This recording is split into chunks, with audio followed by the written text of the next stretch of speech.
And Rich is from where?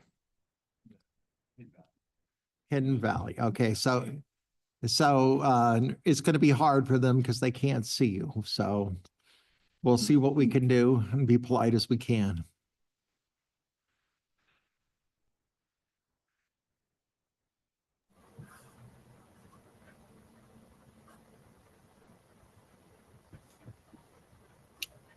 I can hear you now.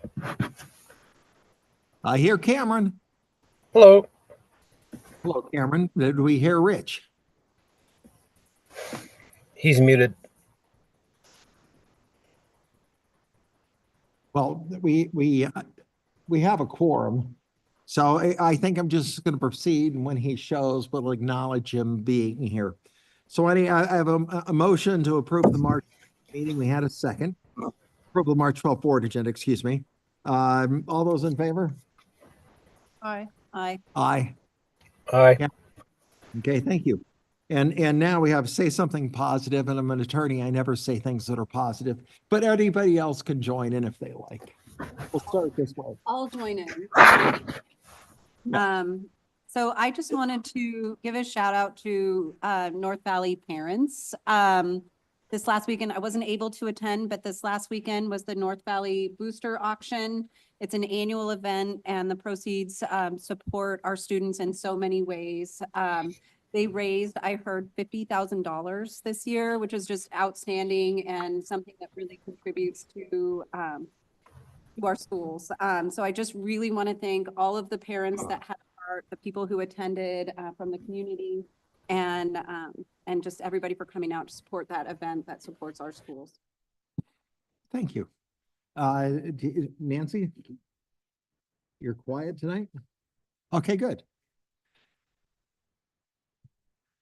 All right, so might say something positive. A couple of things. The HR department right now, Don Werner, Levi Clark, Marcel Gamboa.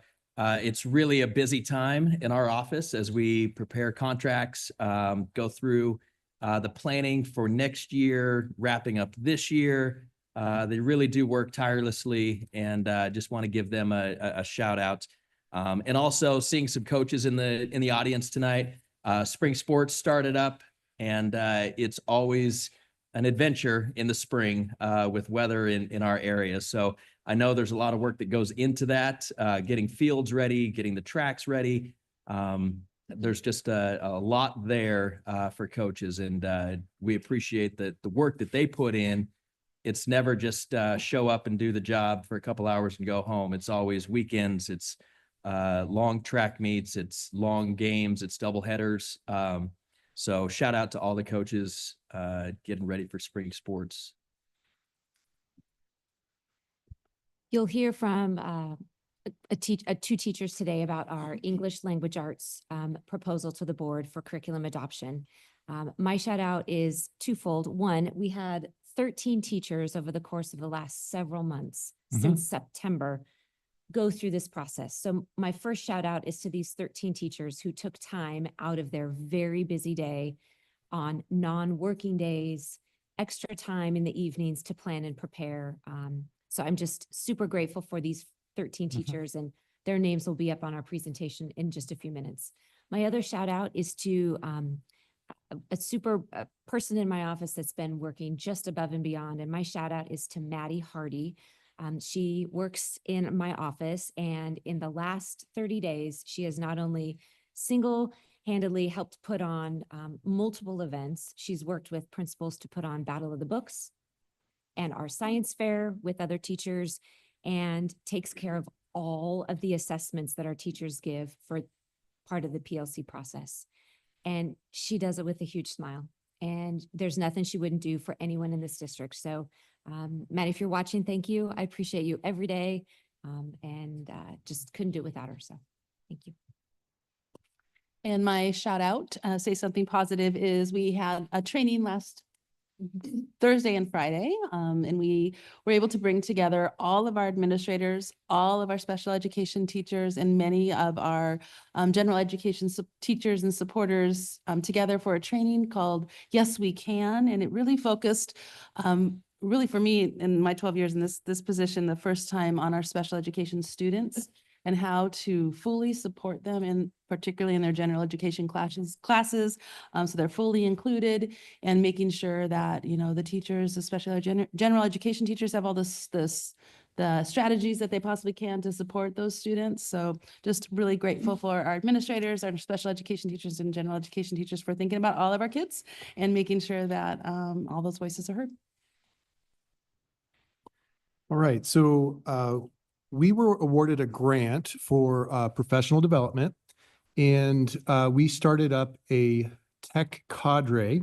It's we assembled a team of 7 teachers, and I was fortunate enough to join in as well.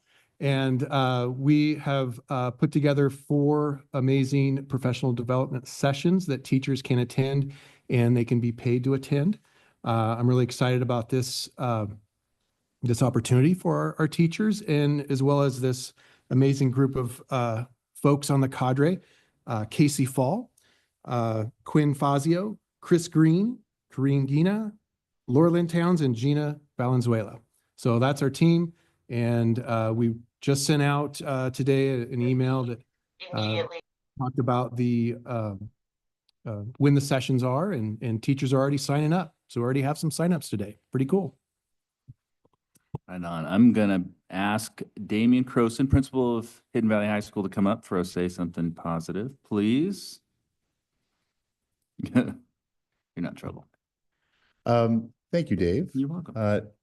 Dave and I had an opportunity to speak yesterday, and I sent an email to all the directors. We had a pretty special thing happen last week.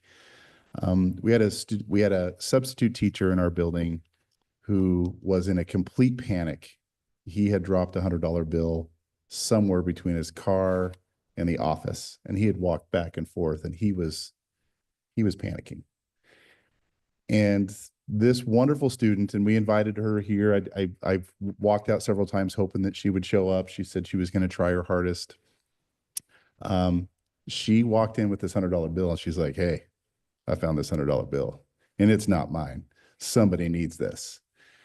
I just got to tell you this story about her name is Lizzie Williams. She's been in our school since January 8th, and you would think that she's been at our school for the last 4 years. Everyone knows who she is. She's involved. She is loved.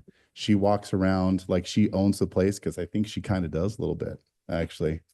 And I just wanted to recognize her, because I just don't think that those are things that happen very often. And it was just, when the substitute teacher got that $100 bill, he literally had a tear in his eye, because he thought that he had just, that bill was gone.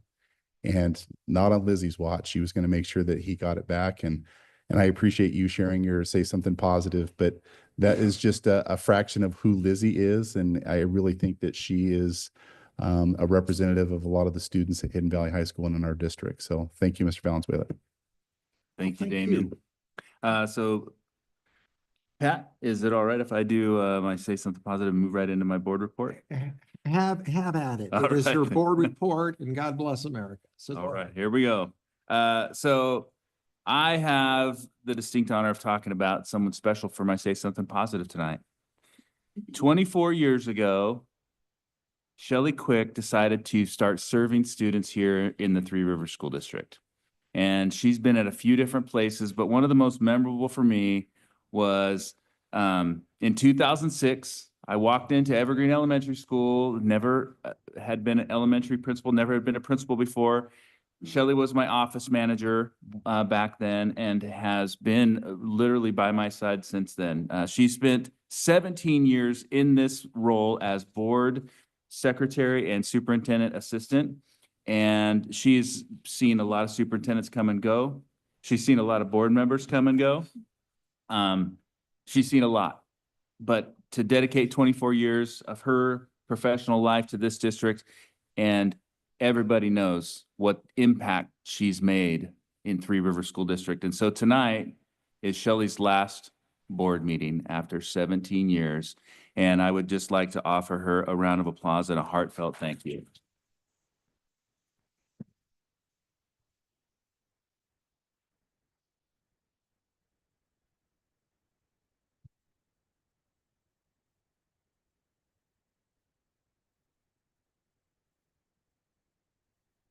You still got a few days of work left, and I'm probably in trouble tomorrow for making her cry. So we'll deal with that. Oh, it's okay. Come on, back up. Lizzie, you gotta come up here. Come on up, Lizzie. Up, Lizzie.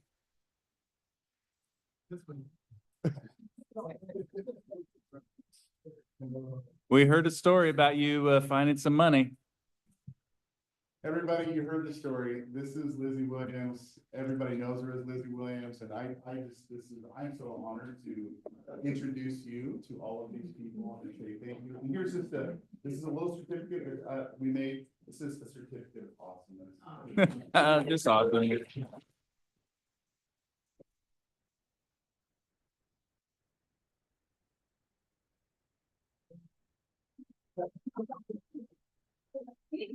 Yeah.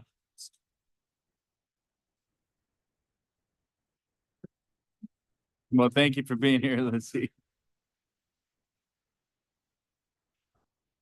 Thank you.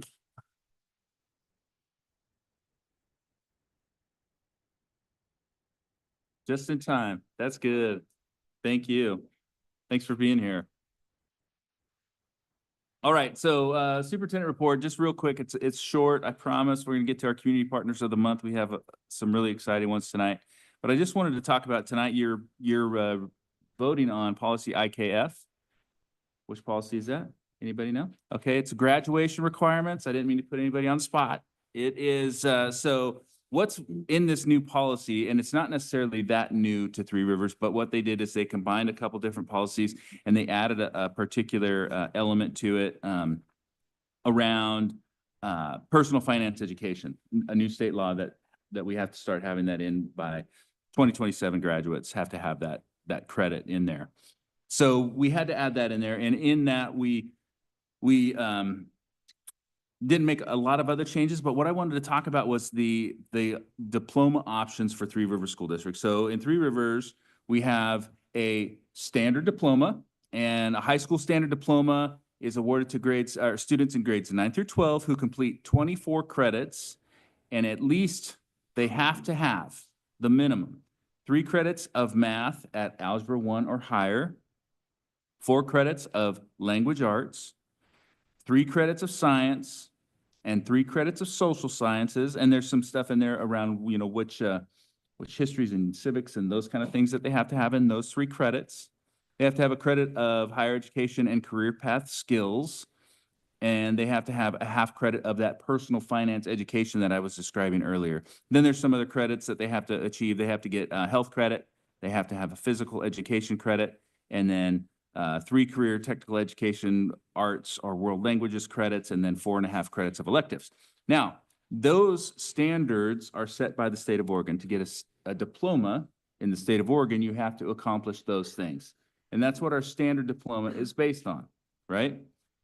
Some districts have a little bit different qualifications, but right around that 24 mark, which is the bare minimum for Oregon. Now, in Three Rivers, you have 2 other tracks that you can shoot for so that you can attain. There are other diplomas, but these are you can actually go after. And one is our Three Rivers Honors Diploma. So in addition to everything we talked about, students have to earn 27 credits. So 3 more credits than the standard. They have to have 4 credits in technical education, arts, or world languages. They have to have 2 credits in AP classes, so College Board approved AP courses. So those higher level courses, they have to have those as well. And then some GPA requirements are associated with that as well. And the third diploma that we have in Three Rivers School District is a career and technical education diploma. So this is a 24.5 credit requirement at least, and a lot of the other associated requirements, but a student to get a CTE diploma has to have 4 credits in that fine arts with a minimum of 3 credits in a specific career and technical education approved program of study.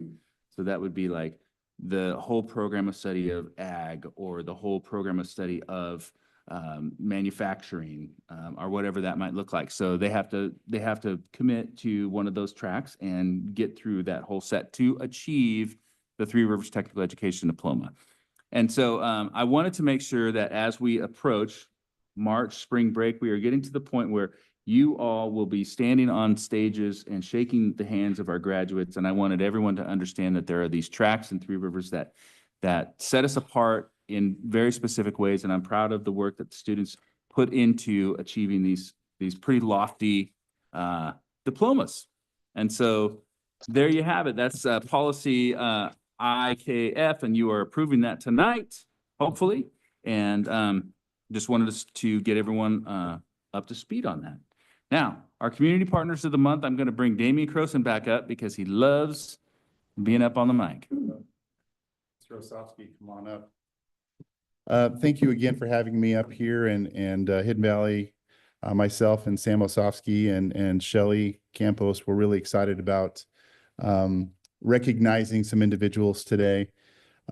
Sometimes we are faced with situations on our campuses where we need immediate attention to certain things. And we have a group of individuals that have really stepped up to help us with some things. We've needed a press box at our baseball facility. And honestly, our batting cage was about ready to fall down, right? It was pretty close to that. And then we needed some lighting and just a lot of different things to make this facility ready for baseball that starts next week, actually. And so we would like to recognize these individuals for, I don't even know how many hours, for doing the press box, the lighting, the reconstruction of our indoor batting facility, just all of the attention to detail to make this facility ready for a lot of successful Mustang baseball. So could I call up, please, Ed Starner, Mike Reese, Phil Law, John DiBiase, Scott Ward, Tom Matthew, and Ryan Wilson.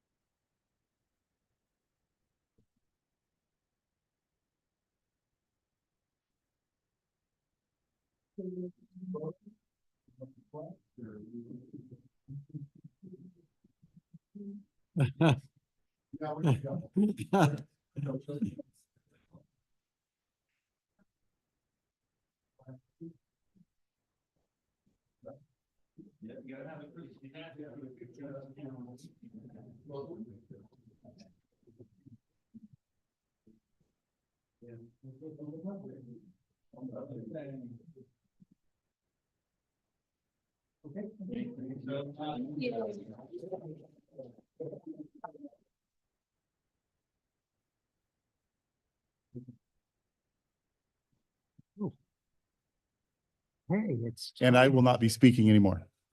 Thank you very much, all of you.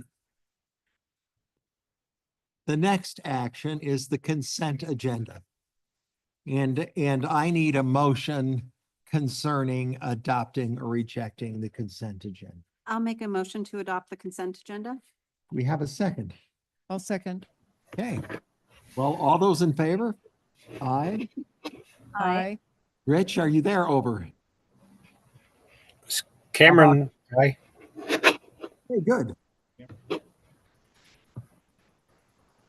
It's okay. We will just abuse him then. Oh, I'm back. Can you hear me? Was that him? Oh, it's okay. We're good. And thank you, Rich, for connecting. So. Yep. Yeah, I've been here all along. I just been kind of getting bounced in and out of the meeting. We know that you're a concerned human being, unlike me, so people trust you. So anyway, now we have reports, and the report, first report is from Mark Higgins concerning Lincoln Savage Middle School group highlight. And Mark is the principal.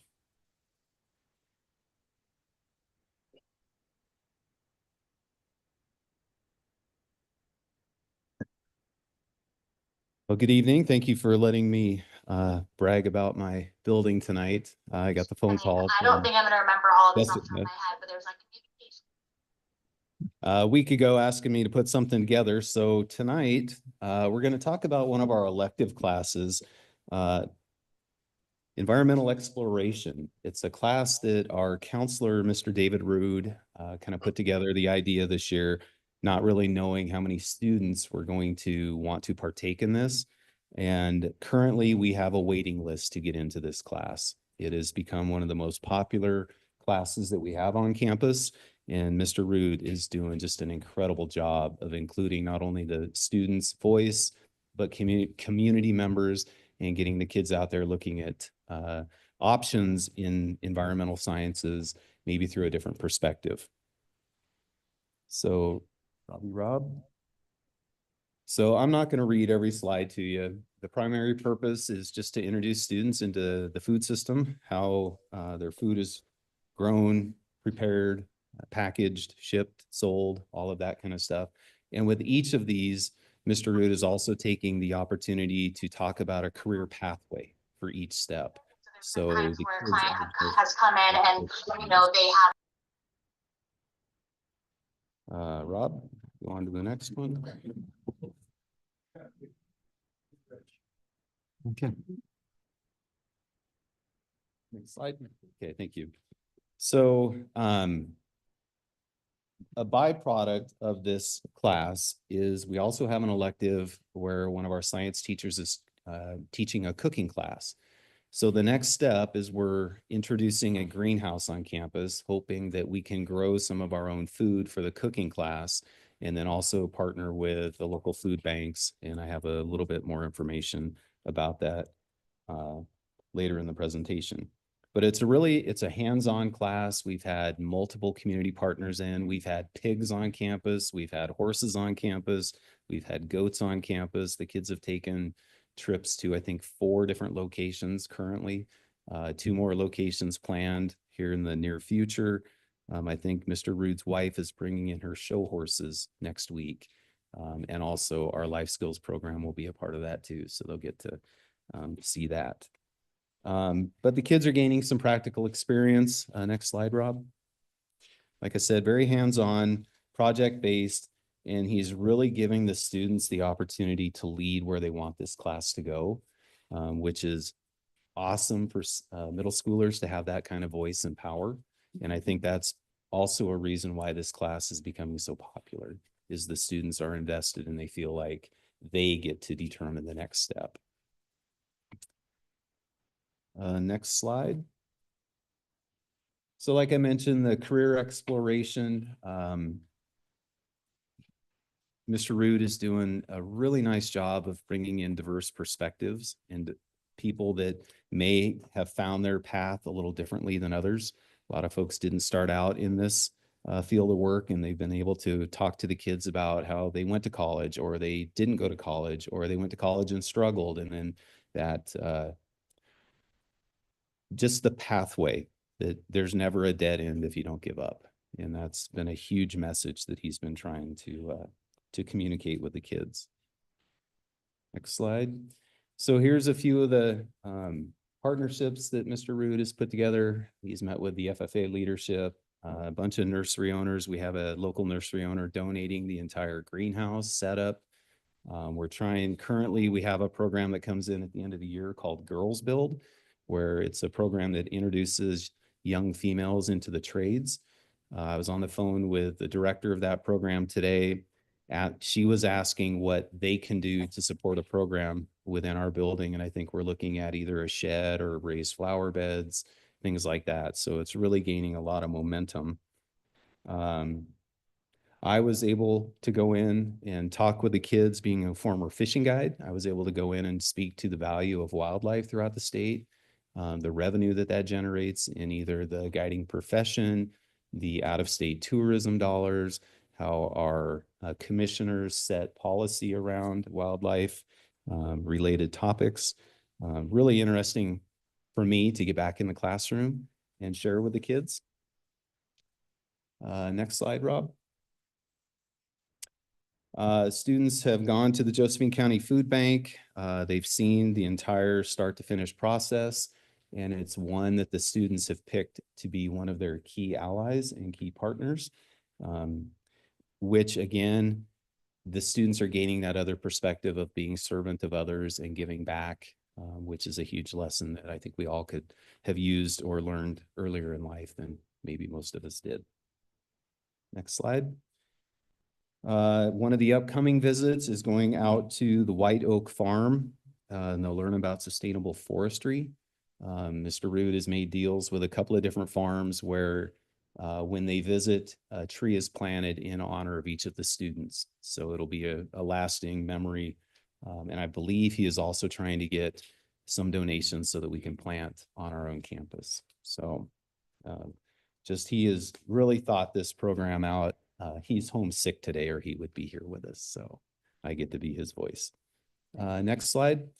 So some of the science learning, I just asked David to give me a quick rundown. They've talked about introduction to soil science, pollination, functions, life cycles, germination, and how and when and why different plants grow better at certain times, what the plants need to thrive, not only survive, and the energy and work it takes to have a fully functioning garden. I think the kids will be amazed at how much energy and time it's going to take.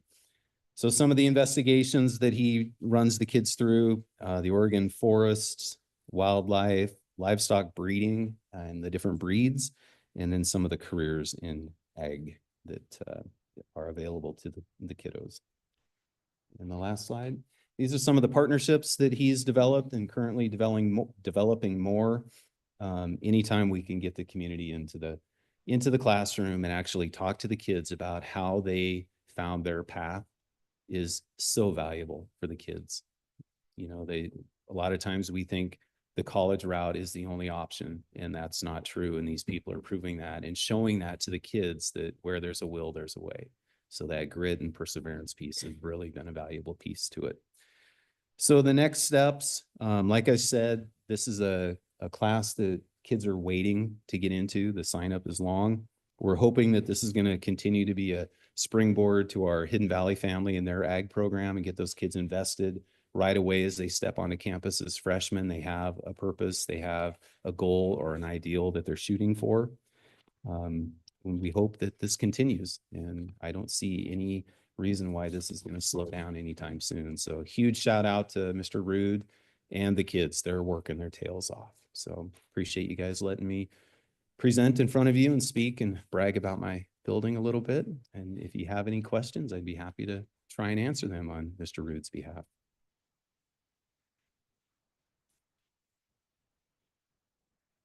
I have no questions. Anybody have questions? I was just curious, where is White Oak Farm? Where is White it Oak Farm located? is out in the Williams area. Okay. I actually had to look it up today. I've not been, but it's out in the Williams area. Pacifica is a really cool place Yep. to visit. Yep, absolutely. Anything over here? All right. Well, thank you Thank you. again. No, I'm trying to keep track of the agenda. Yeah, I'm relatively new at this, so. All right, Anyway, thank you. but thank you. So now we have the Woodland Charter School Annual Report presented by Chris Menke. Okay.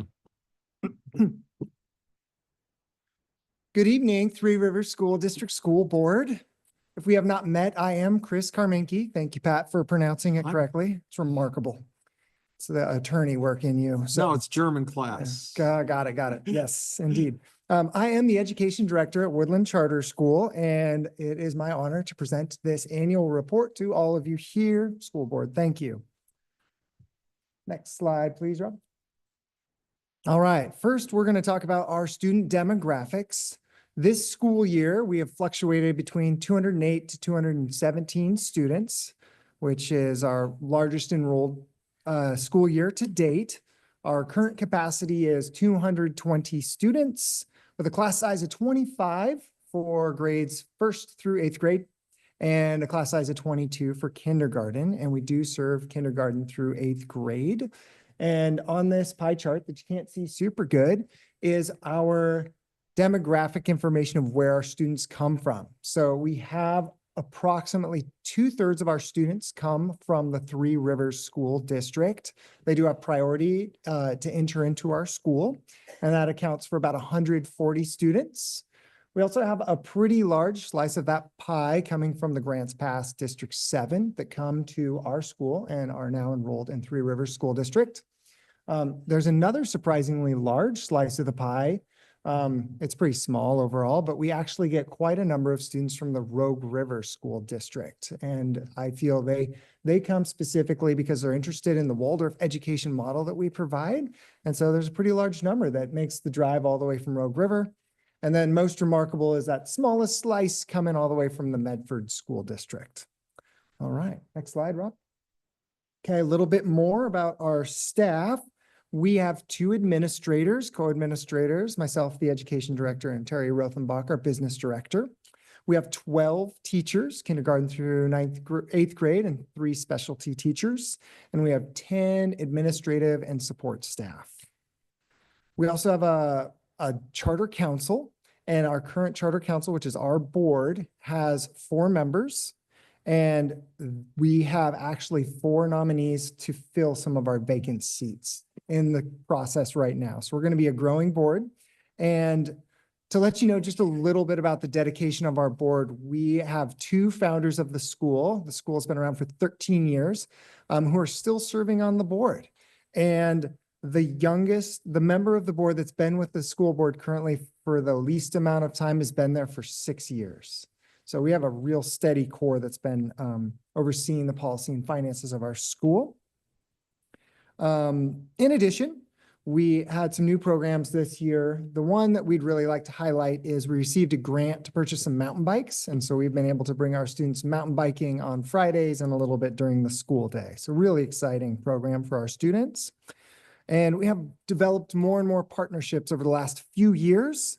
One strong partnership we've developed is with Options of Southern Oregon. We have a skills trainer that works with us for 12 hours a week and makes a huge impact on our student body. We've also developed a real strong relationship with the Southern Oregon ESD, and they've been helping us with mentorship, with our integrated grant program, applications, and other services. We've also developed a partnership with an organization called Humanistic Leadership, which is for our administrative team to get some coaching. We've also connected with the Oregon Community Charter School Coalition and the Grow Youth Program, which is a local organization that provides education in science and in the field. And we continue a strong partnership with the Alliance for Public Waldorf Education. And lastly, we have always maintained a strong relationship with Three Rivers School District, and they support us in so many ways. It's just hard to describe. So thank you, Three Rivers. Next slide, please. All right, our school report card. You don't have a picture of it here, but you can research it and find it online. A couple of highlights are English language arts passing percentage went up by 1%. Our mathematics percentage went up by 2%, and our science assessment score percentage went up 5%. And that's put our science assessment scores higher than the Oregon State average, which is wonderful news for us. This is the second year in a row that we have made percentile gains in all 3 of the academic subjects. So it's a trajectory we want to continue. One part of that went down was our regular attender rate. And I was a little surprised by that going down because when I looked at our overall school attendance rate, it actually improved last year from the year before. But the way it is represented in the school report card only represents kindergarten through 5th grade. That would be the same for the Applegate School, a K-8 school. The Department of Education only publishes results for kindergarten through 5th grade. So we added kindergarten last year. Our percentile went down. We're going to start moving it back up. Some accountability details, highlights. I'll try to be real quick about this, but highlights are our academic change in ELA was a level 3, and our academic change for math was a level 4. So that's on a scale, a 1 to 5 scale. Anything 3 and above tends to be a pretty good thing. And this is our second year in a row we've had 3 and above academic change growth. So that's really good for our continued improvement. Next slide. School goals. So we are always hoping to see improvement in our math and language arts and science test scores. Specifically, we're looking for a 5% increase in math and English language arts. Our second goal is to increase that regular attender rate I was telling you about by 5%. So we should see our regular attenders increasing. I know we've had a blight of illness throughout the valley this winter. So we're hoping to have a really robust attendance this spring. We have some personal goals that are not as related to student achievement. The first is we are developing optimal conditions for a successful, productive, and thriving learning environment. So that's really something we're tending to. And the last goal we just developed yesterday is to develop more opportunities to recognize our students, our faculty, our community, and allow students to recognize students and faculty, to allow faculty to recognize students and faculty, and just have more of a culture of positive recognition. Next slide. All right, let's move into a little bit of the fiscal disposition of our school. We continue to have a balanced budget, and this year there were no findings in our audit, which is wonderful. Thank you, Terry. Great job on that. We do have a $2.1 million budget for this current school year, and we are a charter school. And it is noted that we do receive less funding than our public school counterparts. And that's just the way the charter school bill was designed by the state 25 years ago. I know a recent finding found that per student rates, 48% is what a charter school student receives compared to 100% of a regular education student. So that's less than half the funding per student. I do know that the Three Rivers School Board, our agreement with Three Rivers, actually has a little bit higher pass-through rate. And so we do benefit a little bit more from that. So we do appreciate that 85% pass-through rate that the district provides us. Helps us operate the way we need to. And the next couple of graphs will go into some details of where we get our revenue and how we spend our money. So next slide. All right, so we do get 90% of our money from the state school fund. We get 9% from some of the grants that come from the state. Those include the student investment account and the early literacy funds. Next slide. And I know it's kind of hard to read, but those are our expenses. We do spend 81% on our payroll expenditures. We do get 14% for purchase services. So that's all of our electricity, phone, and building rent costs. And we spend 4% on our supplies. Having high quality supplies for our students and providing those to every student who is enrolled in our school is a big priority. So we do spend a lot on those supplies. All right, next slide. We have continued to benefit from ODE grant funding, especially the student investment account. It has allowed us to pay for assistance and to bring that student to teacher ratio down for our school. We've also benefited from the early literacy grant, and that has allowed us to purchase an English language arts curriculum, which sounds like is something that's a big topic for Three Rivers School District today. We also have received some private grants that have been great. The Dubes Foundation out of Medford gave us a $20,000 grant to buy mountain bikes and a shed to store those bikes in. We have a farm to child nutrition program grant that we received that's allowed us to do some summer programming and Friday programming with students. So they've been able to gather food from our own school garden to prepare meals on Fridays. It's been very rich. We have a safe school culture grant we received, and we're able to train most of our staff in nonviolent restraint methods for students. So that's been really wonderful. And we did benefit from the Three Rivers receiving the Stronger Connections grant that Jessica and her team put together. And as a result of that, we've been able to work with Options and have a skills trainer on site. Huge benefit for our school. Okay, next slide. Future vision for Woodland Charter School coming up. We need to expand our facilities. A couple of years back, we're hovering out around 160 students. We're 215-ish right now. So we're crowded in our modular buildings. So we're going to have to do some additional buildings to house our students and faculty. So we are just in the research and price estimation of that project, and we'll continue to work with Three Rivers for permitting and support in that project. We also are hoping to launch a remote learning program to have our model reach more students across the state of Oregon for the 25-26 school year. And we've had a few conversations with Three Rivers Board and administrative team. And we are also hoping to continue to develop a safe and welcoming learning environment for all varieties of students.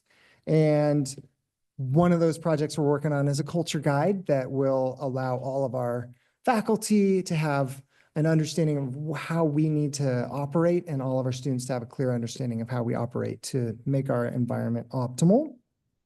And of course, it's not a bullet point on here, but we're always deepening our commitment to Waldorf education. As a charter school, we have the flexibility to provide the educational model we would like to, and that has been a Waldorf educational model. Very holistic head, heart, and hands focus. So we're going to try to bring in more mentors from outside, more professional development with Waldorf experts, and just continue to build our own capacity internally. Thank you so much for listening to all those details. Are there any questions? So I just have a question, just to kind of ask how it's going. I know, we've been hearing these reports from you for years, and I'm really grateful for this report tonight. It's always good. And it sounds like there are some gains you've made, especially in some of the academic areas like science. How is it going in terms of kind of like between the district and Woodland in terms of support and resources? I know in the past, several years back, we had some challenges with maybe Woodland requiring a little more resource than, was maybe fair or fairly allocated. And so how is that going right now between Three Rivers and Woodland in terms of support needed versus support available? Yeah, that's a great question. So I'll do my best to answer for you. I know I've spent an awful lot of time working with Stephanie Allen Hart and those resources. And I know we've changed the model quite drastically in terms of how that support is provided. We used to have more support on site during the school week. We've moved to a model where we're receiving some of that, so those additional supports on Fridays. Friday is typically an optional day. We've been trying to continue Friday programming to provide opportunities for students.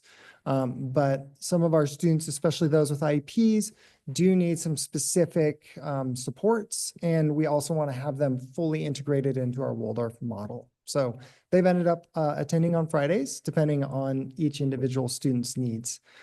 So I would say that seems to have netted from the conversations we've heard some positive results for the students in terms of them meeting their specific goals. And I would also assume that it's also changed the level of resource compared to how it was a couple of years back. Any other questions? Nope. I just have a comment. Oh. It sounds like really good things are happening out there at the Woodland Charter School. So thank you for that excellent, thorough presentation. You're welcome. Okay, so our next speaker is Jessica Durant discussing English Language Arts K-5 adoption report. Thank you very much. I have two of my colleagues that are going to join in this presentation, and I will share the presentation up for you. There we go. All right, in front of us, you have Kelly Cowie, a kindergarten teacher at Fort Vanoy Elementary, and Vicki DeStefano, our early literacy coach. And so the three of us are going to do a quick presentation for you of what's been happening this school year and what will happen in the next month, and then hopefully a vote to adopt at the next meeting in April. All right, so English language arts standards have some major categories. First is the reading foundation. That's mostly at kindergarten through second grade, and you can see what it covers. It's the base foundation for reading. English language arts also covers reading literature, reading for informational text, speaking and listening, writing, and then of course, language and convention. So when we say English language arts or ELA, it means everything you see on the board, on the screen right there. Back in my Say Something Positive, 13 amazing humans have spent an exorbitant amount of time researching what is best for students and what is best practice and what is research-based. And a huge shout out to all of these individuals, Katie, Kelly, Cindy, Austin, Bettina, Alyssa, Kelly, Lindsay, Jessica, Jamaica, Quinn, Allie, and Vicky. So thank you to all of those humans without which we would not be here today. I'm going to turn it over to Vicky, who's going to talk about real quickly the science of reading. Yeah, this is a model that is used a lot with reading and how they have taken the language of language comprehension and matched it with reading comprehension. And it also, that's the top part of the rope, and you'll see those are the red, orange little strings there. And then the bottom part is word recognition. That's kind of your phonemic awareness and phonics and how we take the sounds and print and put it all together. It actually illustrates the complexity of learning to read and to write and how to do it in an automatic way is what we're really looking for, to have a skilled, fluent reader. When we were looking at our all of the programs, the adoption, we wanted something that really looked at the science and what the research says and put it into practice for our students so they can be those skilled readers that you see at the very right side. What have we done this year? Well, we started back in September, and the 13 people that were on that list volunteered to meet together. So we looked at the Oregon requirements for a curriculum to be potentially adopted. And we narrowed it down to the glorious 2. And Kelly's going to talk about the 2 that we selected to try out. And teachers tried them out in their classrooms during the months of December and January. All of our K-5 staff, teachers and classified and administrators, had an opportunity to give feedback on what they were looking for and what they thought of the recommendation. Obviously, we're here tonight to present our recommendation to the board to hopefully be adopted in April. And then so we met in February to do that. And I'm going to turn it over to Kelly Cowie, who was deep in the trenches using these programs. All right, I'm going to talk about the Benchmark Advance first.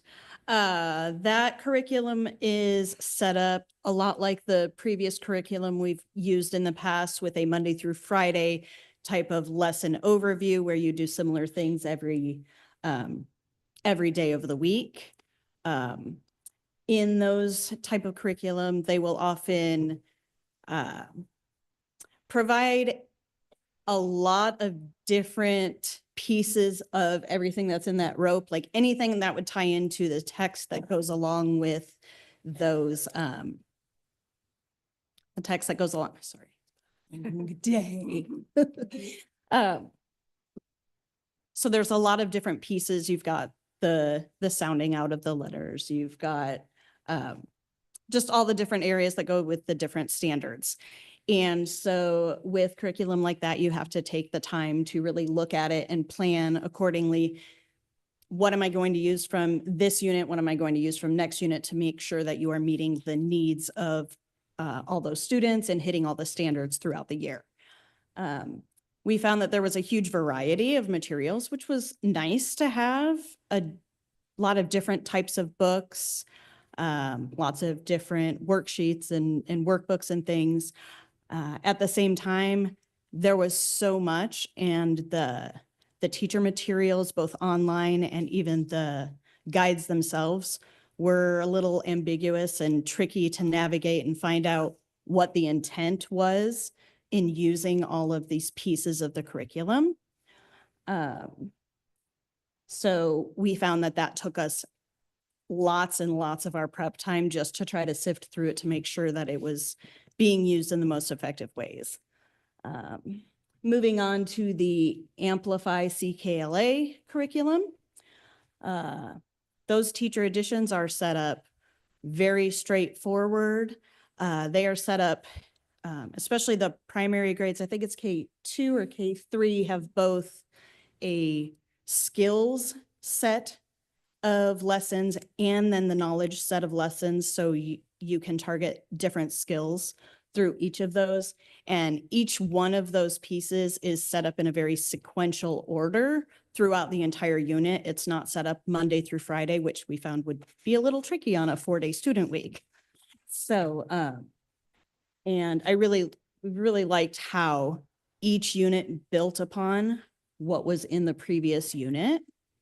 And the materials were engaging for the students.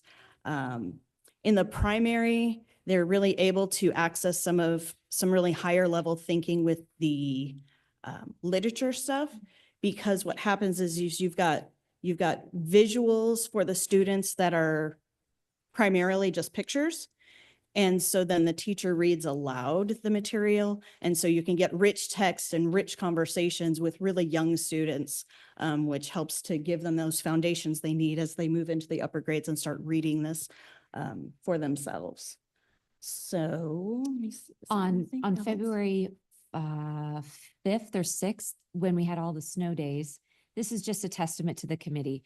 We were supposed to meet in person and we decided, well, we'll just meet at home because we're at home for a snow day.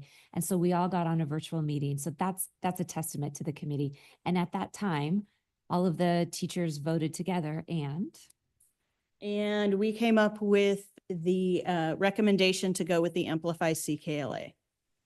It was a unanimous decision. Not one person was leaning in the direction of Benchmark Advance. So now we talk about the money. We have the recommendation. It's rooted in science. It's one of the most widely used in the United States. And big partners, even in Southern Oregon, such as Medford, have had great success with it. So it's very well proven. So we're recommending and requesting a 7-year adoption with digital, both digital for different parts of it, but also books for kids to use when they're in the classroom. So a whole variety of kits and tools for teachers and students. Also hoping to have some digital assessments several times a year. And then, of course, professional development. Without the professional development, it will just become a dust collector. And so we've got to be able to know how to use it and how to use the data. Total cost, $633,802. I'm hoping that comes down with the shipping and handling. It's if approved, potentially 2 full semi-trucks of material. And so I'm hoping we can get a little bit of a break and a discount. 3 different funding sources. Early literacy grant, that money will expire on June 30 of this year. So we will be using the remaining money, if approved, for this curriculum. The early literacy grant has a required 25% match per the law. So 25% additional funds are budgeted in the student investment account. And the balance of $20,000 was budgeted in the curriculum budget for K through 5. That's a little breakdown of the proposed cost. And what will happen next? Presentation tonight, check. Tomorrow, per the board policy, I will email all K through 5 parents, letting them know of our recommendation and the dates and times anyone in the community can come view the curriculum in all grades K through 5. That's in my area of the district office. We are also hosting an evening event because sometimes during the day that doesn't work for everyone. So April 15th, Vicki will be here at the district office with myself from 5:30 to 7. Again, just another opportunity. And then we'll come back to you for a hopeful vote on a vote, hopefully in the positive, on April 16th at Hidden Valley at the regularly scheduled board meeting. So that's our next step. Any questions? It's just a report, 30 days until we have the hopeful vote. So that's not 10C on our agenda then. It is not, it's different. Okay. Thank you. Okay. I have no questions. Does anybody have any questions? I have a comment. I Comment, sure. appreciate the process that we followed with the curriculum adoptions, and the involvement of our teachers and practicing and trying. It makes me feel much more confident that we will purchase curriculum that is what we need and isn't going to be a burden in the classrooms. Thank you for your time and for coming to talk to us about this. I appreciate it very much. I do too. Thank you, Kelly. Thank Thank you. you, Vicki. I appreciate both of you. Okay. Now we have a virtual comment. I've never done a virtual comment. It's a rare thing. So who is talking and what would you like to comment on? And you have 2 minutes tonight. Amber, are you there? We're just moving her into the meeting from the waiting room. Okay. Then we will proceed then until she's moved, or do you wish us to wait based upon Yeah, your we'll see her as soon as she skilled comes. policy or skilled use of the computer?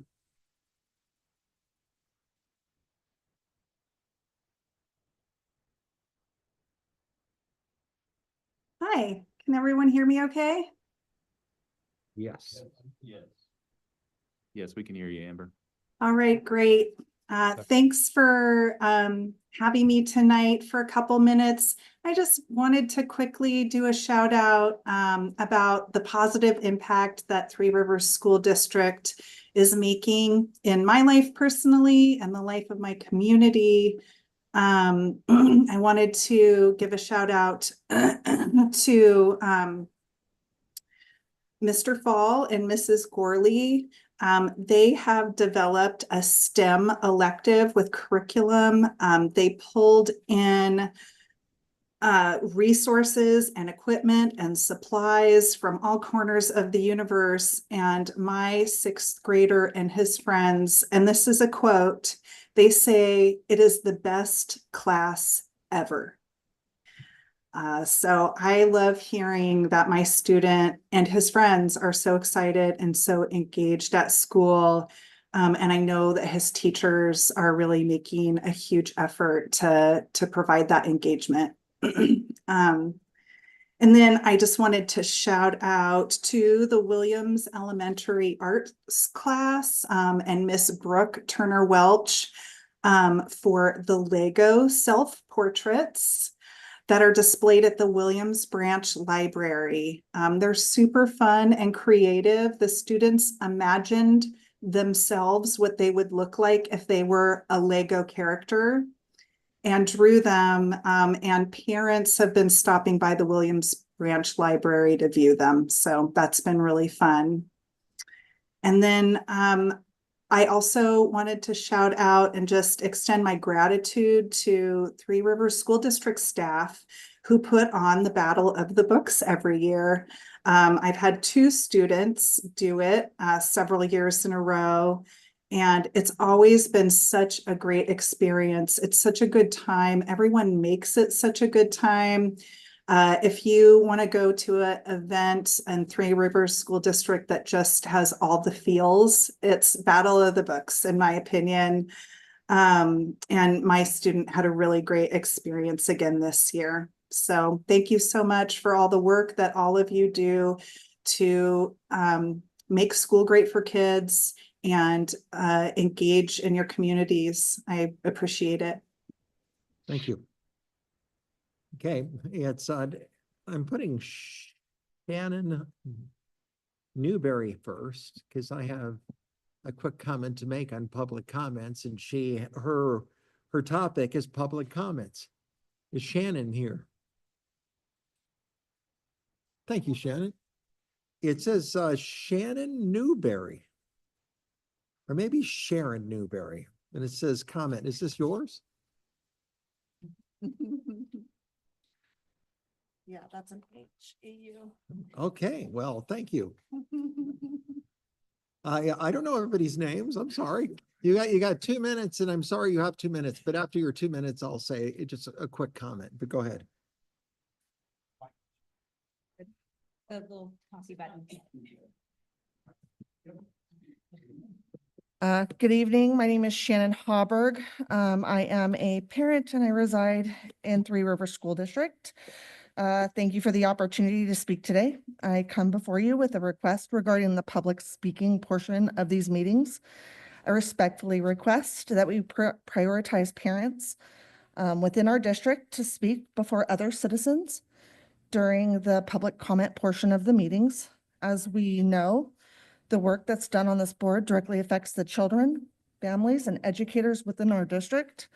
Parents, as the primary stakeholders in their children's education, offer valuable perspectives that deserve special consideration. For this reason, I respectfully request that we implement a system for prioritizing parents within our district to speak before other citizens or members of the general public during the public comment portion of these meetings. Parents often have unique insights, concerns, and ideas that stem from their direct experiences, and it is essential that these perspectives are given the attention they deserve. Additionally, I'd like to address concerns regarding the efficient use of time and meeting decorum.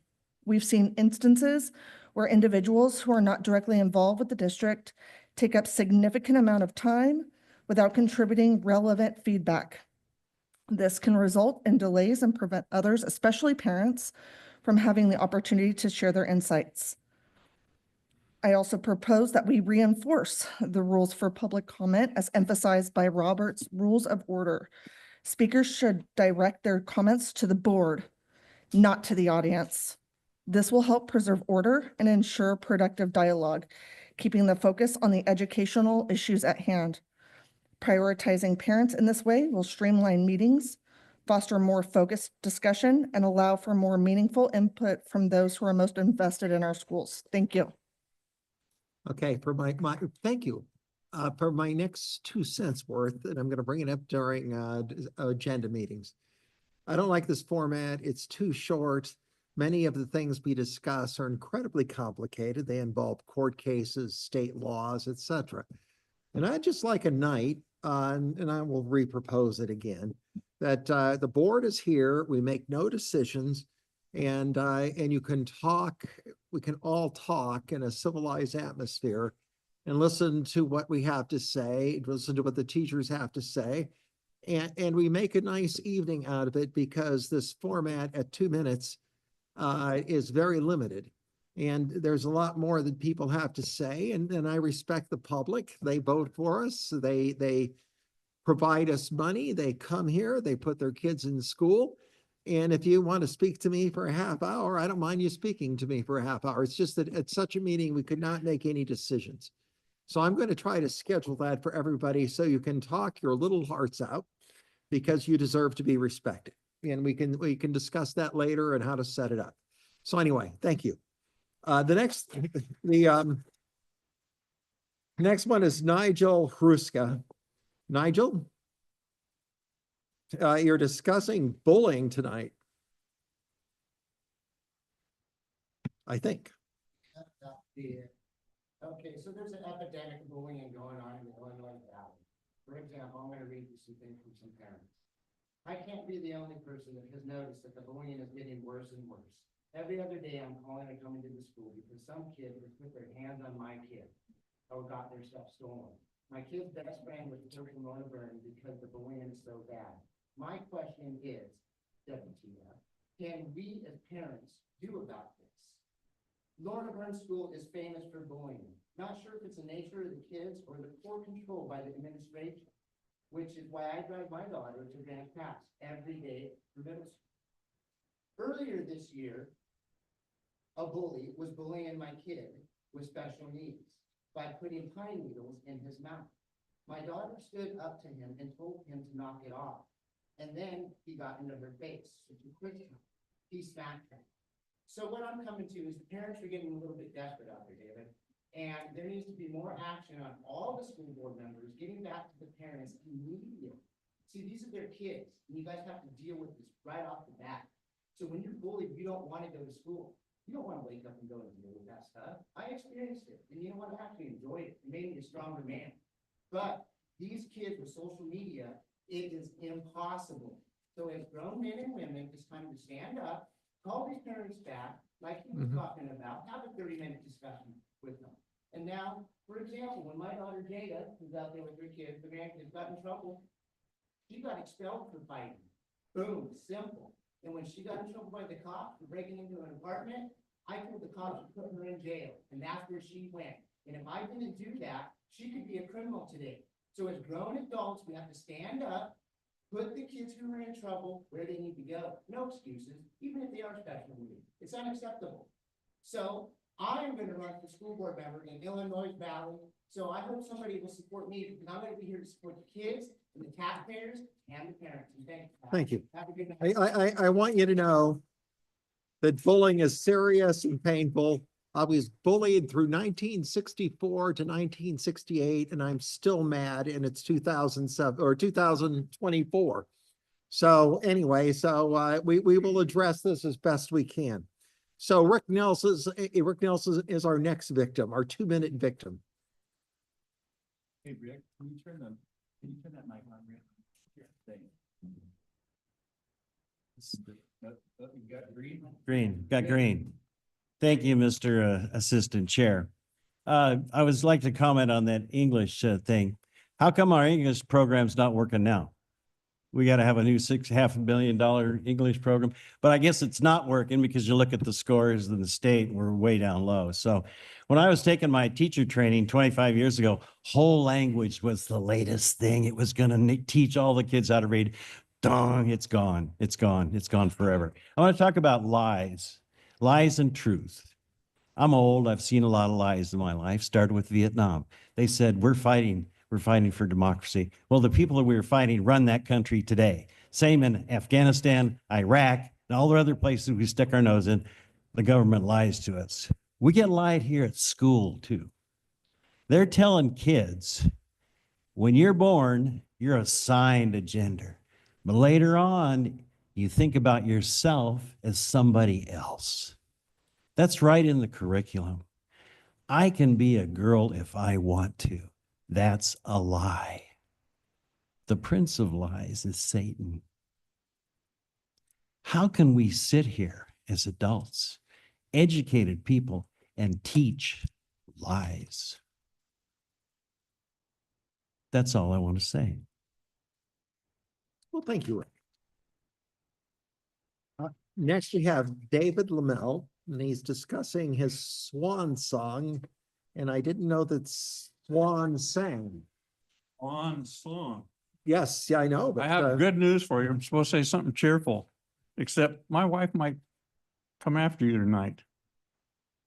There's only 2 things that would have me coming back again here. That's if you had some kind of meeting where people could talk and communicate. And the other one I'll get to in just a second. School board members, in the last 3 years, can you name the 3 things that you have done, created in your minds, to get the kids educated better and to get the vomit out of these schools? Just kind of, won't ask you now, but try to think of 3 things that you guys have done to create this, because you're the bosses. Can't talk about dumbing down schools. Hey, my knees aren't knocking. Holy macro. I helped in the Walnut Creek Elementary School District to change them into a fantastic school. It took 3.5 years to do that. I was astonished and proud when I Googled Walnut Creek Elementary School District this week. I was quite shocked. It's still in the top 1% of the schools in the education of California students. I thought that was pretty cool. Last week at the Ram Restaurant in Medford, my wife and I were talking to a waitress, and she was adamant about 2 things. She wished she could afford to send her daughter to a private school, and she wisely informed me that I was not a failure in not helping the kids' education and their values in the Three Rivers School District. She told me it was the failure of the school district and the school board. And I kind of took that to heart. Now tonight, my swan song has a caudicle, and actually it has 2. Pat, if you create something that we can come to, I will come back. Great. If 3 of the board members will ask me to come to a meeting and talk to them and set up a communication system, I will come back. Other than that, the word would be in Spanish, adios. Okay, well, hopefully it's not adios. So, Judy Aarons, it is your turn.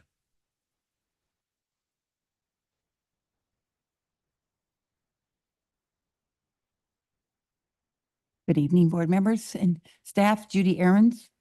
I handed you something here. I'm going to start with that because we were talking about some good policies, good programs we have, and no doubt you do. But the main one is reading, writing, arithmetic. I'm going to keep hounding and hounding. That's how the kids can do well out in this world. And I saw some of the stats here. We can still do better even at one of the private schools here, or the I forget what we call that school. Anyway, so it shows on this one I gave you, it shows Oregon test scores among nation's worst new data shows, and that's in 2024. So I was telling him this morning at a meeting that, sheriff, I'm kind of repeating myself, a sheriff 30 years ago told me, if the kids cannot read by the third grade, they're building more cells. Let that sink in. The kids can't read, they can do all these crafts and these fun things, and they love all these little programs and, whatever they do. But if they can't read or write, the sheriff at that time said, we're building more cells. That's how bad it's getting. So, but let me give you some news. I got some, I think, good news, to me and the rest of us, a few of us out here.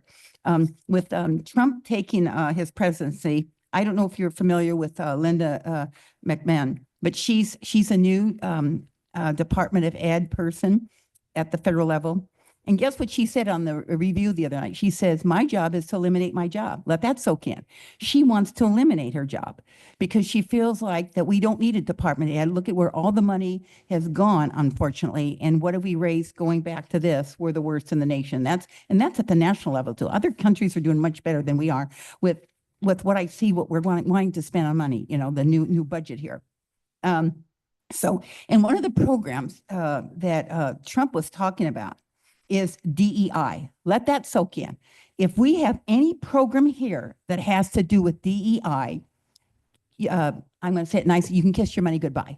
You can kiss your federal money goodbye because DEI doesn't work. And I guess that's all I have to talk. We'll talk about tricks next time. Thank you. Thank you very much. Just for your information, for the agenda next week, I want to have a discussion concerning how which law we're required to follow, federal or state, and how they interact. And what is our liability associated with not following the federal law, but following the state law. And I don't know how it works, and I'm an attorney, but we do have an attorney for the school district, and maybe we could get an explanation as the best way to proceed. So anyway, thank you. Our next one is Jamie Wilson.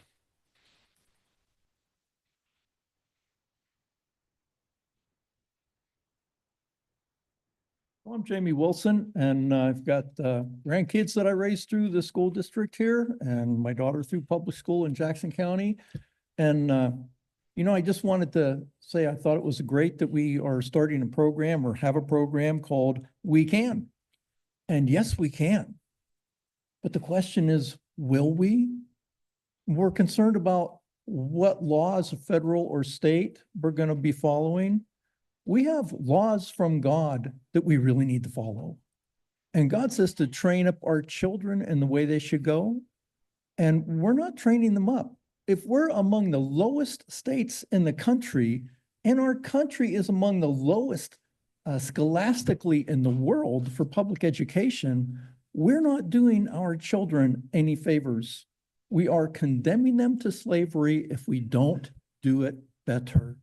And we can do it better. There's lots of ways we can do it better by having real focus on what education is rather than on DEI and gender, the 87 genders. I was really pleased to hear our president say we're down to 2. That's pretty good. That takes a real genius to figure out, but we're not teaching that to our kids. We're teaching them that they could have anything they want to become, a dog, a cat. It's ridiculous. It's a ridiculous waste of our dollars, and it's a ridiculous waste of our children's minds. We can't just say it's okay. When my daughter was in 9th or 10th grade, she came back and she said, my teacher said I can't learn algebra because I'm blonde. I said, really? And so I said, pull out your book. In about 4 minutes, I showed her how to do an algebra problem, and she said, that's all it is? I said, yeah, you go tell your teacher he's blonde. And I'm afraid we have a few blonde teachers. I know, I'm done. But I hope you all take that to heart. Thank you.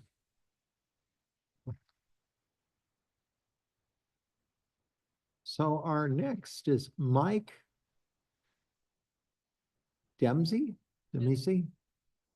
Come on, well, it's, thank you, Mike. Actually, shortened. It was Demetrovich.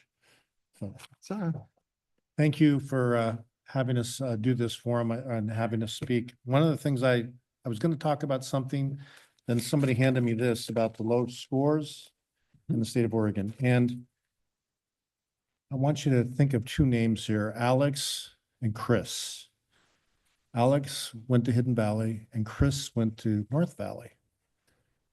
Chris is a doctor in Hawaii. Alex makes $500,000 a year as a national sales manager for a major corporation. Both of these kids came out of this school district. Well, my suggestion to you is bring these type of kids back to talk to the kids here, because success breeds success. And education and values are all part of both of these kids' lives. And they'll listen to other kids that have gone through and made it past the life stories that we all hear and all the problems that we have and the books we have in the libraries and all this kind of stuff. But success breeds success. Alex's name is on the Hidden Valley wall, the Skyline Player of the Year in basketball, played on the 2006 basketball team that won the state championship. Those kids worked really hard. Hard work breeds success. And that's what I'm saying. If they come back and talk to the kids in the school district and they get success in their minds, that'll bring the test scores up. Thank you. Thank you. Our next is Allison Ray. And it says Keegan Lane. I don't know if that's an address or a human. It's a human. Okay, thank you. My name is Allison Roy, and I am a 2024 graduate of Hidden Valley High School. My name is Keegan Lane. I'm the ASP president and also a senior at Hidden Valley High School. In the United States, someone is sexually assaulted every 68 seconds. 1 in 3 women and 1 in 6 men will experience sexual violence in their lifetime. These are not just numbers. They represent real people, our friends, our family, and our community. Sexual harassment and sexual assault is something that affects us all, and it is time to take a stand. In a group setting, it is not something that is talked about often because it is something that we do not want to think about. This is because cases of sexual violence represent the absolute worst of humanity. Because of the stigma surrounding topics of sexual misconduct, there is a lack of knowledge and awareness surrounding the topic, which is why we have worked to create a program by the name of Project Hope.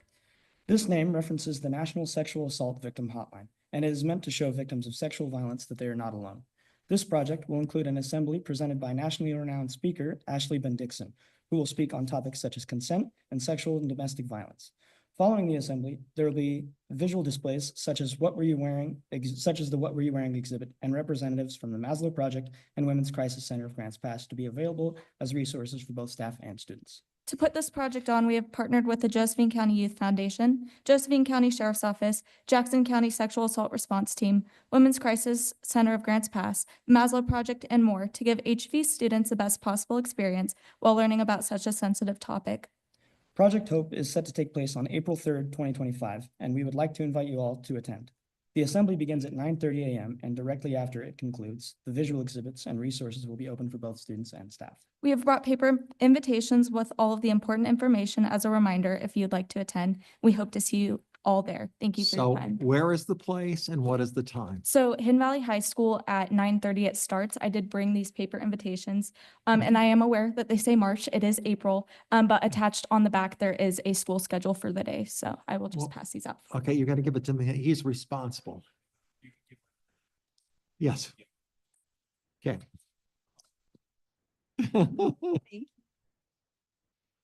Thank you, Keegan, and I'm sorry that you were in a dress for a while. It's So next we have, I think, Mariah Rossi. Hi. Hi, Allison.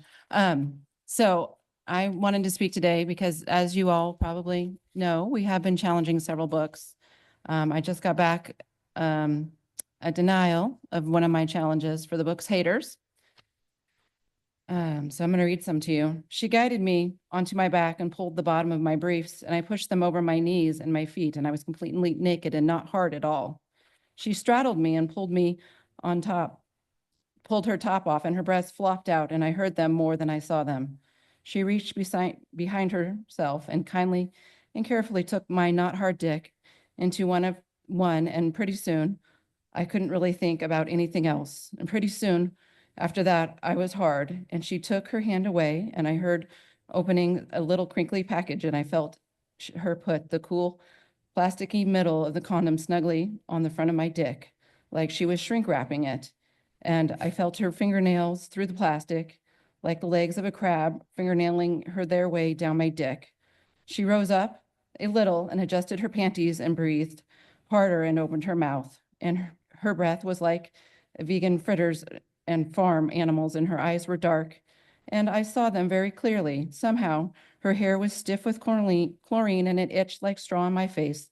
The moment she put me inside of her, I came. That exact moment. Fuck, I said, and she curled up around her like a snail and kept coming about 100 times. And I said, fuck, fuck, fuck, fuck, until she said, shh, and pushed me back down onto my back and just lay on top of me. And that is how it happened. And this is the book that we're keeping in the schools. Why does it matter? Allison was just here talking about sexual violence. And exactly books like this that normalize sexual violence. Many of the books that we challenged were sexually violent. It normalizes very risky sexual behavior for teenagers.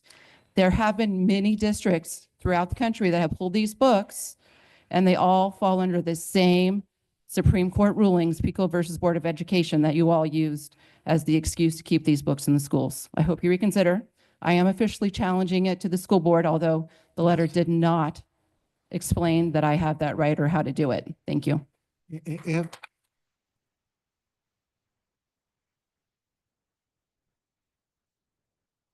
At least why I'm acting as chair, what's ever in our books, you can read out loud, and if you're offended by it, you can leave the room. We need to know everything direct and clear. So anyway, thank you. And next we have Steve Raycroft.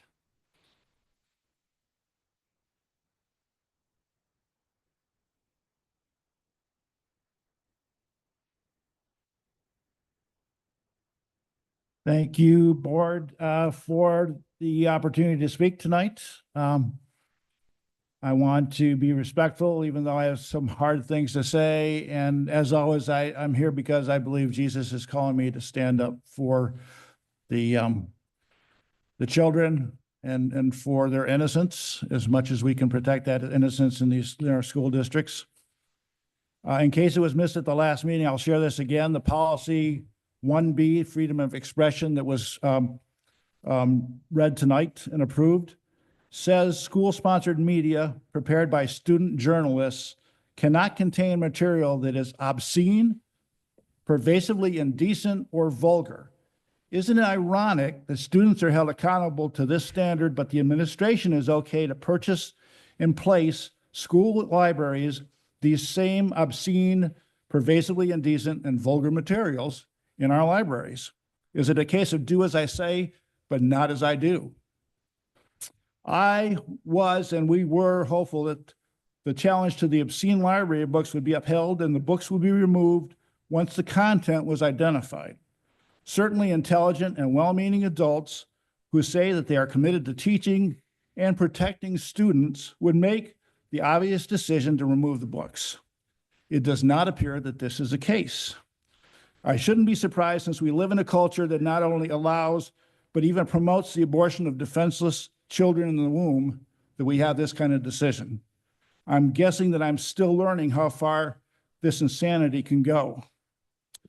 I have a quote from C.S. Lewis that says, "The greatest evils in the world will not be carried out by men with guns, but by men in suits sitting behind desks." Thank you very much.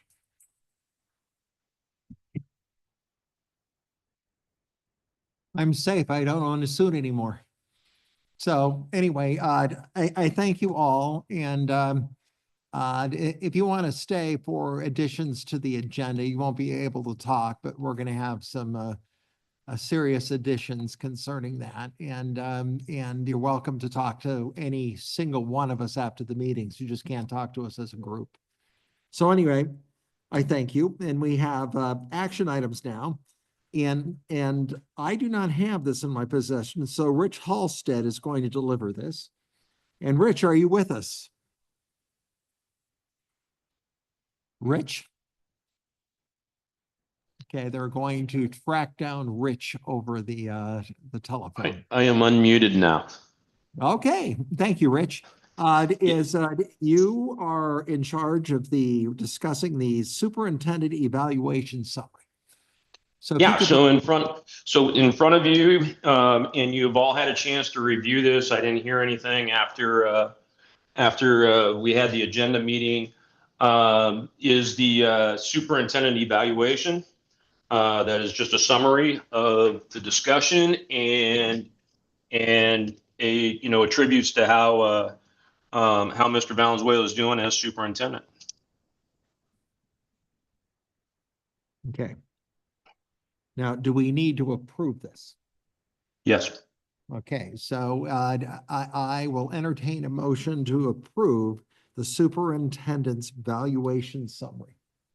I'll make a motion to approve the superintendent evaluation summary submitted in the board packet. Thank you. And do we have a second? I can second it. I second the approval. All those in favor, say aye. Aye. Aye. All those opposing? Nay? We have an abstention. Okay, we have an abstention from Nancy. The next item is the superintendent's contract. And Rich, you're on again. Okay. Yeah, it's hard to do this from my phone. What you have in front of you is the negotiated superintendent contract. I gave each board member a copy of what Pat and I negotiated with Dave for comment at last board meeting. And so not hearing any further comment, this contract ties to, and we've done this with his last contract, ties to the pay rate or the pay schedule that we have going, starting from teachers all the way up through administrators to all the way to superintendent. So it is not, it is in line with that. And we thought this was a good way to do it so we don't get outside our budget. And, we're able to do this with, continuity, vice go up and down through the process. Okay, thank you. Do we have any discussion on the contract? Okay, anyway, do we have thank you. I should learn by now. How about I make a motion to approve the superintendent contract? Thank you. Do we have a second? I'll second it. Still with us? Yeah, I'll second it. Okay, we have a second from Cameron. I like to bring him into the meeting every once in a while. So we have a motion and second. Now we're going to have a discussion. Does anybody want to say anything about the contract? Discuss it in any manner? Apparently not. So I need we're going to have a vote then. All those in favor of the contract say aye. Aye. Aye. Cameron? Abstain. Cameron, did you vote? Okay, Rich, did you vote? Yes. Okay, thank you. Let's see, next we have the English Language Learners Plan Course Statement. That's a mouthful, presented by Jessica Durant.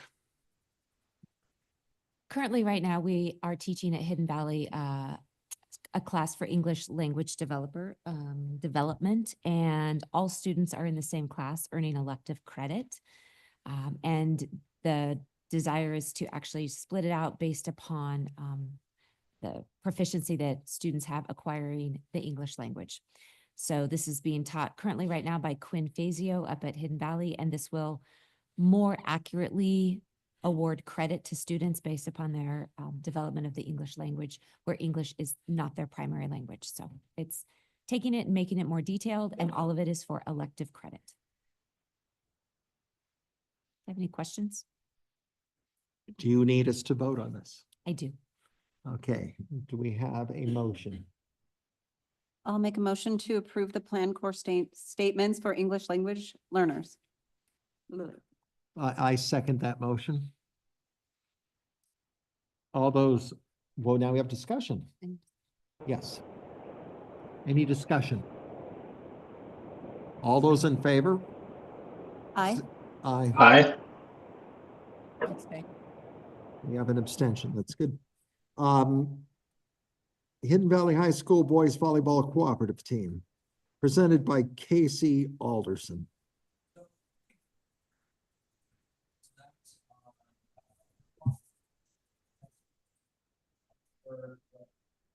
OSAA considers as an emerging sport.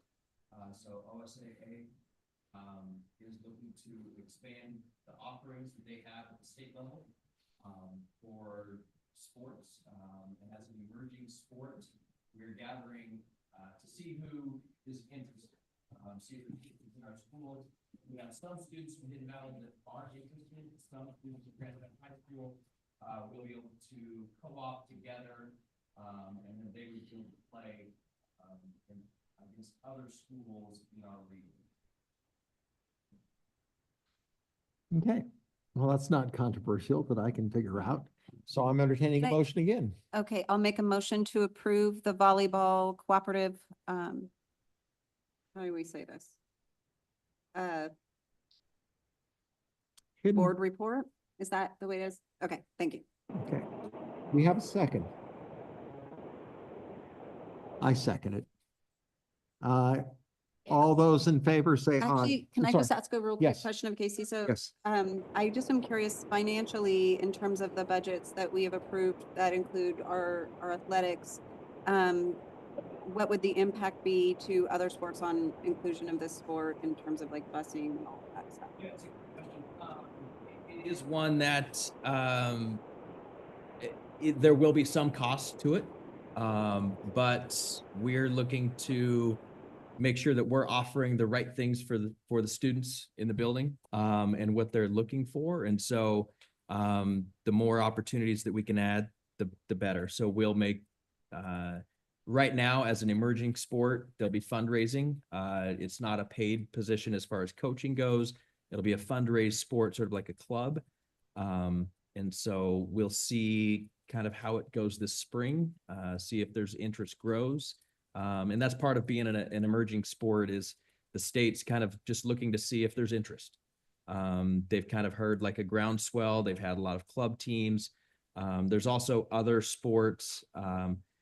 Girls flag football is the other emerging sport. We didn't have enough interest to put a team together, but it is something that we'll continue to explore. So we have as many opportunities for students to participate in whatever sport that they might. But as a smaller school, it will take students from other sports, possibly this season, but we are trying to make sure we're offering what kids are looking for. Thank you. Thank you. So now we'll proceed with our vote. All those in favor say aye. Aye. Aye. Aye. Aye. We have 4.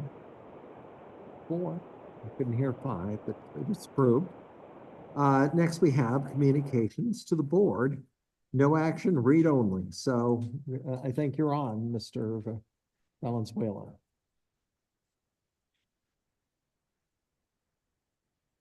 Well, that makes me happy. It's but this has a whole list of things like enrollment reports, et cetera. Okay, thank you. Okay, so but not reading them here, I'm happy. Okay, but we have suggested items for the next school board meeting, and it's kind of strange when people bring stuff up. I want you to know we can't talk about them at a real meeting because we have to publicize what we're talking about before the next meeting. So when you bring up something like the book review committee, et cetera, we can't really discuss it here unless it's put on the agenda. And I have 4 things I want to add to the next agenda, which you guys can vote on and comment, and we'll just have a good time of it for the next few minutes. The first thing is that we need a better explanation to the public over the book approval process or dealing with complaints. And I know we have a board that reviews them, and that board is composed of teachers and some civilians, et cetera. But I'd like to know how they're chosen. Maybe we need to expand it, but I just want a clear explanation to the public on who is on that board and how that decision is made. And if it isn't if we disagree, we can always discuss modifying it, but I don't think the public understands how we're doing it, and I need you to help explain to the public at the next meeting how it's done. And that's okay. You don't have to clap, but I don't even like clapping because you can't do this in court, and it always, it's weird to me. Sorry, but all of these things, and he's in agreement on it too, because we were discussing it earlier. So none of this stuff is anything that we don't need to do. The second thing is we need to discuss some sort of celebration for Memorial Day. The one thing we can do is we can do patriotic things without any question whatsoever from the state we're free to do that. And I would like to set up, we have an excellent program for Veterans Day. When I left it, I was crying when I made it to my attorney lunch meeting. They thought something was wrong with me, but it was very moving. And I think it was when you teach deep patriotism to our students, I think it's a very valuable thing. And nobody can complain about that I'm going to listen to anyway. So we need to set up some sort of program for Memorial Day and do something in, I may be the only person on earth that doesn't like Boatnik, but sorry, there's 2. All it means that I avoid downtown, and everybody forgets the sacrifice of the armed services, and that gets lost in a weird, I think the only way they get people to attend that parade is to put every person's child in it. So they have to drop them off and pick them up. At least that's my theory. So we need to discuss a program, because patriotism is something that has to be taught. It just can't be neglected. Yes. I would like to add that I want to revisit the single flag policy, one flag only in the classroom and on the school grounds. Yes, let's revisit that. But unfortunately, I didn't give one to you. But I gave, okay, we have certain legal limitations on that, and I'm going to give you the packet that I put together concerning it. You need to see it and read it before we discuss it, but we can discuss that. And if our meeting goes too long, we could possibly do it in 2 meetings, but I'd like to see these agenda items added. And the other thing too is we need a specific meeting process set up where it isn't a meeting where we vote on anything, just purely a communications meeting. And I know it's one more night that we have to do it a month, but we will not suffer by doing it, where we just all come, you can talk to us in an informal setting. I'll stay until, they eventually throw me out if you have something to say. And we just talk, because a lot of things I wish the school board were all powerful, but we are nothing but an extension of the state of Oregon. And a lot of the things that upset you and disturb you come from the entity that actually creates and controls us. And that is a problem. And if you're going to change that policy, we have to direct our energy towards those folks that can actually change it.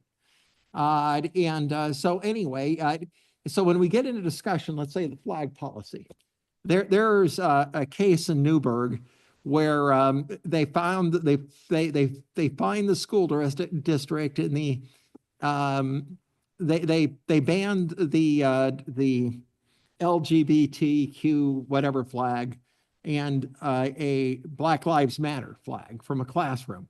The state of Oregon determined it was the teacher's freedom of expression to keep it there, They fine the school district thousands of dollars and the school board members $8,000 apiece.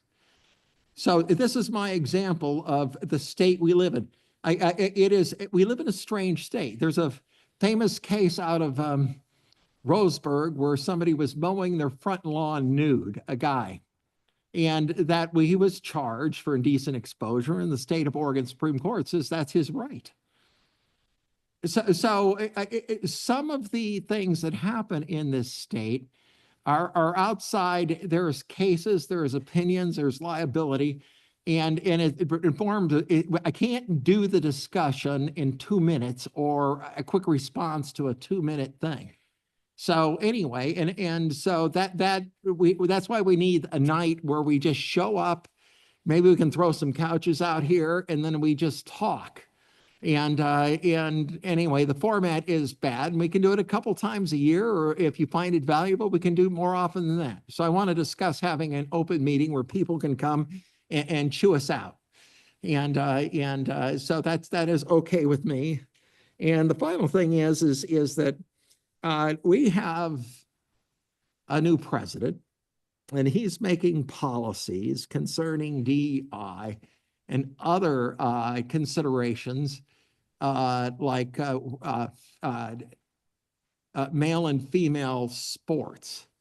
And so I got a presidential authority, and then I've got the state of Oregon's authority, and I don't know which to obey or how.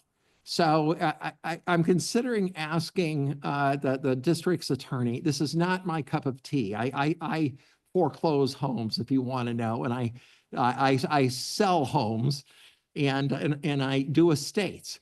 This is not my cup of tea, but we might want to invite an attorney who's very smart, Bill Ransom, to come over and discuss how these things interrelate, because you guys all get I know most of your political persuasions, you guys get your all hopes up that think that all of a sudden we can change tomorrow, but that this issue on how this is done is way more complex. And I need more information on it before I just make a declaration because the president said so, or the state of Oregon said so.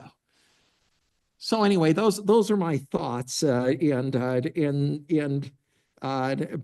so it's have a general meeting night, discuss Memorial Day, discuss the book review board, and possibly how the state law and the federal law are intersecting at this point.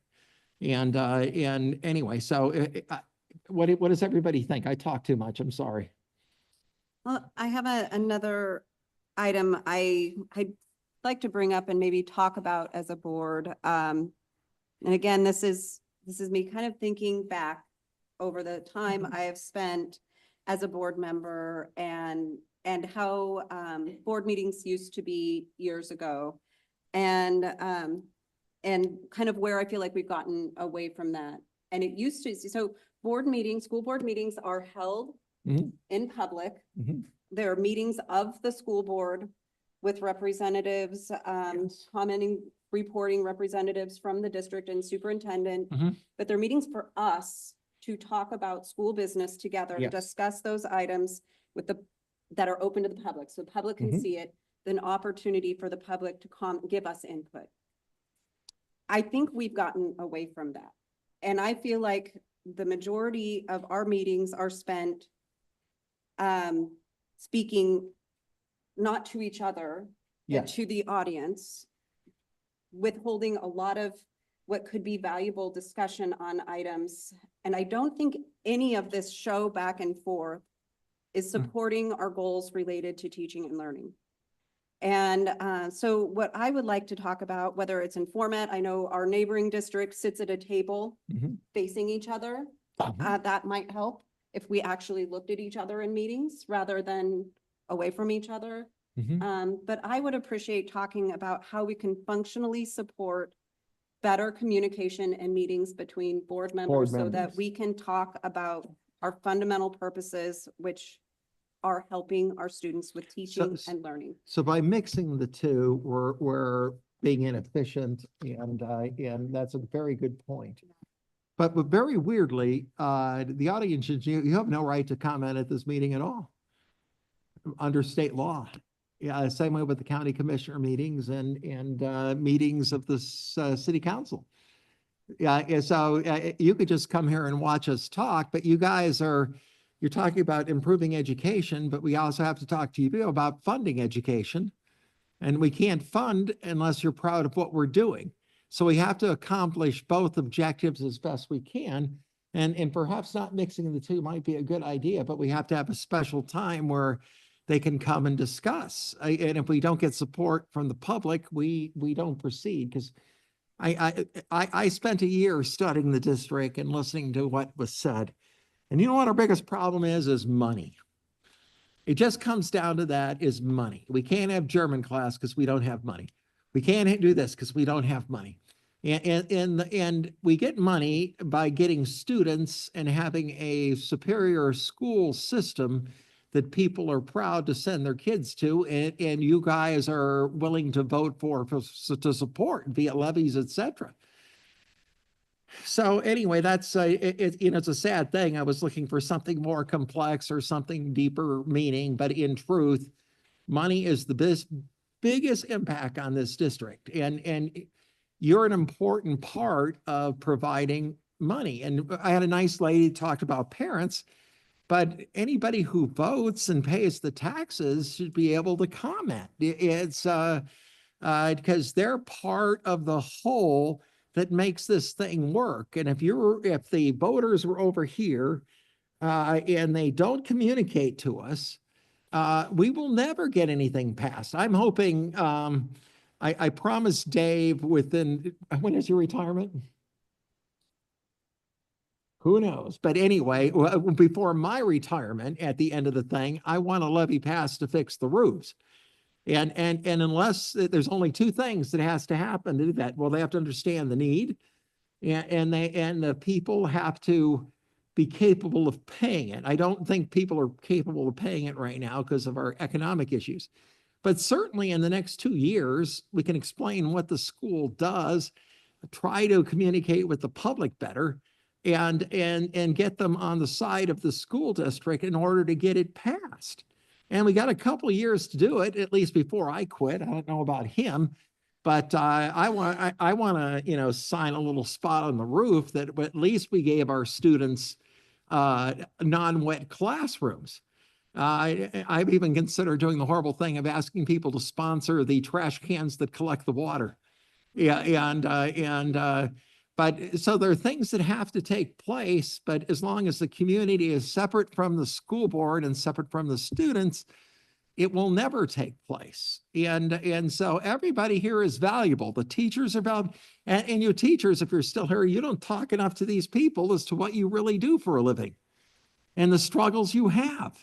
Because you're dealing with what percentage of our people are living in cars? Yeah, so you talk about improving scores. We live in a community where a significant percent of our students live in automobiles. So there's a lot of work for all of us, and everybody wants a good system where we're taught, and we're going to try to do it. And I got to do it within state law, which makes me crazy. And but all I can do is keep going, and we keep pushing. So you guys are wonderful for being here. I hate meetings. I go home and I get exhausted. But everybody's input is welcome because we have a very large load to pull to achieve the future that you guys talk about, all of you. And I hate to say this, it's understanding each other and money. And I hate the money thing, but it's just god awful true.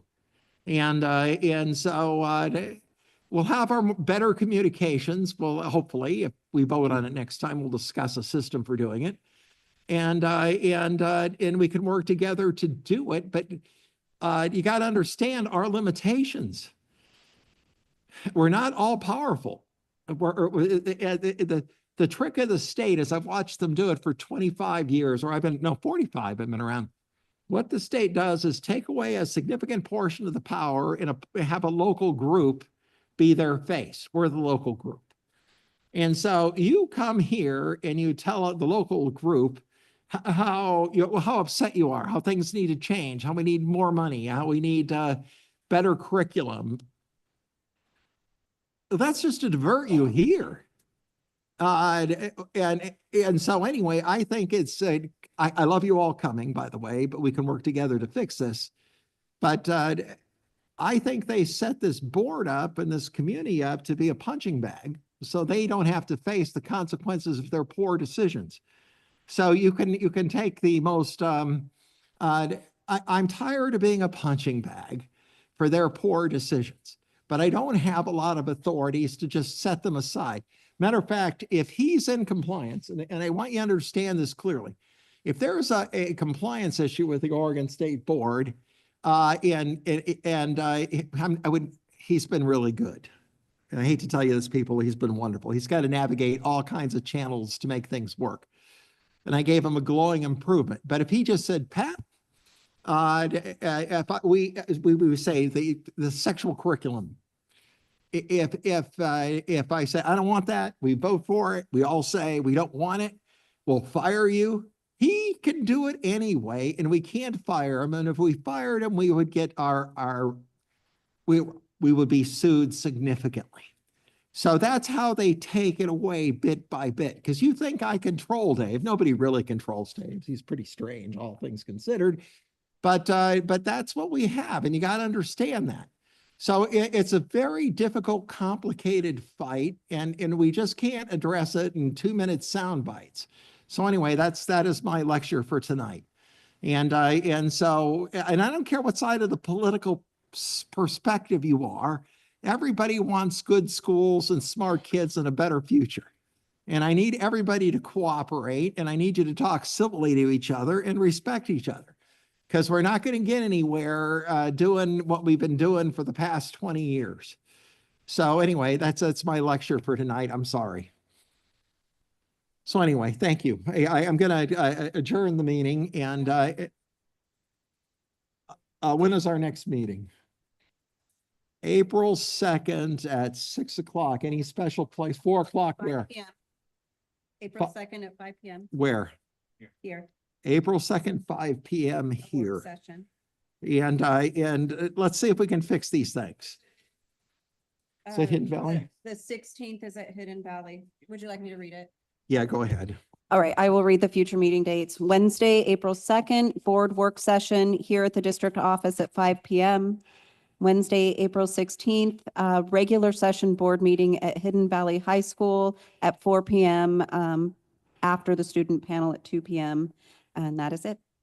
Okay, so I'm sorry to keep you late, and thank you very much for coming.